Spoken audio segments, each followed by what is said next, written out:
নতুন গান আসা মানেই কোনো অফার পাওয়াটাই একটা ভীষণ আনন্দের বিষয়।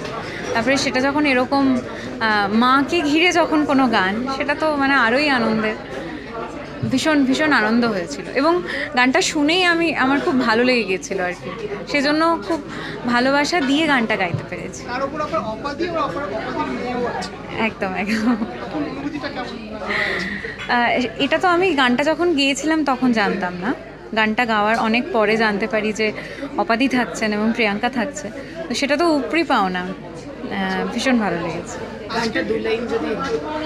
একদম। আর গানটা সবসময় মানে আমি বলতে চাই যে গানটা এত ভালো লিখেছে সোমরাজ, আর ঈশান এত ভালো সুর করেছে, অ্যারেঞ্জমেন্ট করেছে, সেই জন্যেই মানে কি বলবো, ওদের ক্রেডিটটা অনেকটা বেশি। এত ভালো লেগেছে বলে তারপর আমি গানটা গাইতে পেরেছি অবভিয়াসলি। হ্যাঁ, তোমারই কারণে হলো ইচ্ছে উড়ান, ও মা হতে চাই তোমারই মতো, রেখো আঁকলে বুকে, ও মা। Thank you so much. খুব ভালো লাগছে কারণ এটা আমার প্রজেক্ট, মানে আমাদের প্রজেক্ট, আর ইটস মাজ্জার সাথে আমি এতগুলো কাজ করেছি, তার মধ্যে এই কাজটা আমার কাছে সব থেকে স্পেশাল, কারণ এটা আমার direction plus I'm the creative head, plus পুরোটা এক্সিকিউট করা was a challenge and was a very exciting thing for me. সেই জায়গায় আজকে যে পুরোটা এক্সিকিউট করে এই জায়গায় জিনিসটাকে আনতে পেরেছি, আর তোমরা সবাই আজকে এসছো জিনিসটাকে সেলিব্রেট করতে, এটা আমার জন্য খুব বড় দিন, আর আমার ভীষণ ভালো লাগছে। খুব নার্ভাস ছিলাম প্রথমে, কারণ যতই মামুনি আমার কাছের হোক না কেন, প্রফেশনাল জায়গাটা আমি কোনো দিনই গড়বড় করতে চাই না। আমি যখন মামুনি আমাকে প্রথম গল্পটা বলে, যখন আমি প্রথম লিখি, আমি তখন থেকেই এটা ভেবে রেখেছিলাম যেন কোনো এক্সিকিউশনে গড়বড় না হয়, কোনো এডিটে গড়বড় না হয়। কারণ আমার মনে আছে যখন আমি প্রজেক্টে এডিট করাচ্ছিলাম তখন আমি বম্বেতে ছিলাম, আর বম্বেতে আমি ভিডিও কলে আমি সিন বসাতাম, ভিডিও কলে আমি বলতাম না এই সিনটা এখানে বসবে, গল্প এইভাবে তৈরি হবে, আগে সিনটা এটা হবে, এটা ডাবিং হবে। তো পুরোটা তৈরি করা, মানে মুম্বাই থেকে পুরোটা আপডেট রাখা, আবার এখানে থেকে পুরোটা এক্সিকিউট করা ওয়াজ ভেরি ডিফিকাল্ট। বাট ওই পুরো ডিফিকাল্ট জার্নিটা যে কভার আপ করে আজকে আমরা সেলিব্রেট করছি, এটা আমার জন্য খুব ভালো লাগছে। আমি না না না আমি গান গাইতে পারি না, আমি তো ডিরেকশন দিয়েছি, অভিনয় করেছি, ক্রিয়েটিভ হেড এটার, আর আমার মনে হয় এই কাজটাই আমি বেটার করতে পারি। সুচিস্মিতা ভীষণ ভালো গেয়েছে গানটা, এটা ঈশানের কম্পোজিশন, খুব ভালো ওরা গানটা করেছে। ওরাও আসবে, বোধহয় এসে গেছে, কিছুক্ষণে আসবে।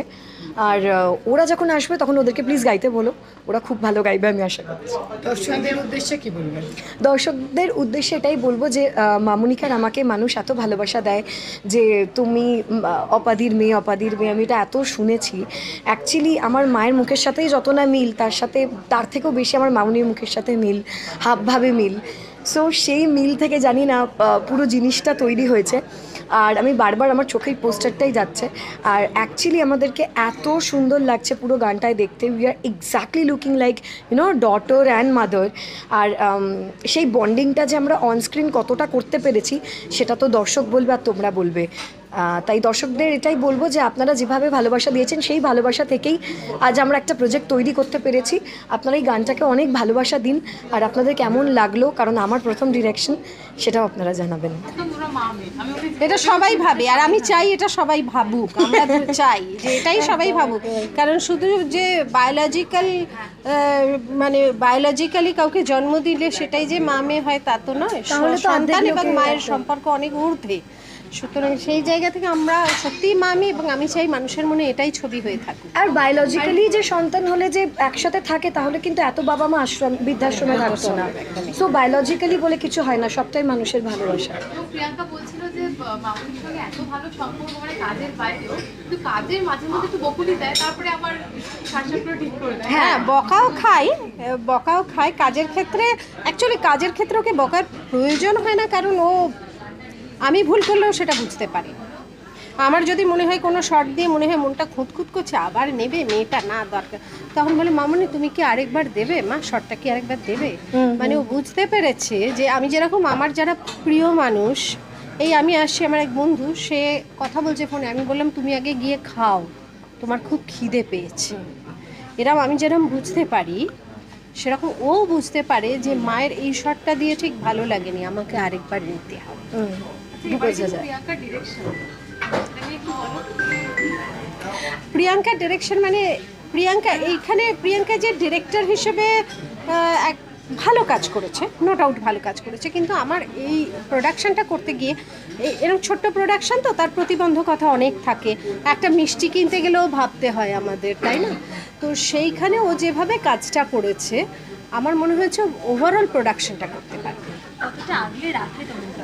আমাকে পুরোপুরি আগলে রাখে, পুরোপুরি আগলে রাখে, এবং আমার জীবনে হেন কোনো কথা নেই যেটা আমি ওর সঙ্গে শেয়ার করি না বা ও জানে না। একদম, মানে এই ইকুয়েশনটা আছে, like we can share a lot of thing, like everything. মেয়েরা তো মায়েদের একটা বয়সের পর ভালোবেসে শাসন করে, তো সেরকম কি প্রিয়াঙ্কা করে তোমাকে? হ্যাঁ, খুবই করে। মা তুমি আবার এটা পড়েছো এরম ভাবে, ঠিক করো। কোন বিষয়ে সবচেয়ে বেশি বকুনি দাও? হ্যাঁ, কোন বিষয়টা সবচেয়ে বেশি বকুনি দাও? আমি সব থেকে বেশি বকুনি খাই আবার এই এলোমেলো জীবনের জন্য। আবার তুমি ওখানে এই জামাটা পরে চলে গেলে, এইটা করলে মা এটা কেন কর, এইরকম আর কি। না, হোয়াট আই ফিল, মামুনি এখনো মামুনির মধ্যে বাচ্চাপনাটা অনেক খিদে বেশি। পেয়েছে বলছো, কি খাবে বলতে পারছো না। হ্যাঁ, মানে এরকম, মানে এখনো সবার উপরে ডিপেন্ডেন্ট মামুনির ডিসিশন গুলো। তুমি বল তাহলে খাবো কি খাবো, মানে নিজে বলতে পারছে না। ও বেরোবো, 1টা বেজে যাচ্ছে, আচ্ছা কি পরবো, মানে শি স্টিল ইম্যাচিওর। আর সেই ম্যাচিওরিটির কারণে কিছু কিছু জায়গায় ঘেটে ফেলে, সেটা আমি গিয়ে ধরি। আবার তুমি এটা করলে, তুমি আবার ওর সাথে আবার তুমি ছড়িয়েছো, আবার তুমি ছড়িয়েছো, এই বিষয়টা আছে। আর আমি ততটাই ম্যাচিওর, আর সেই ম্যাচিওরিটি থেকে মামুনিকে ধরি, তুমি আবার এটা করলে, আবার ছড়িয়েছো। ওই বন্ডিংটা আছে দুজনে। তোমার মা মা তোমাদের কাছে মা মায়ের অর্থ আমার কাছে আনকন্ডিশনাল লাভ, তোমার কাছে? আমার কাছে মায়ের কর্তব্য, মা হচ্ছে সব থেকে বড়, মানে হিরো, সুপ্রিম, ঈশ্বরের সুপ্রিম। মায়ের উপরে পৃথিবীতে কিছু নেই, সবকিছুই মা, কারণ মা ধারণ করে। সব থেকে বড় কথা পৃথিবী মা, প্রকৃতি মা আমাদের ধারণ করে, মাই হচ্ছে সব।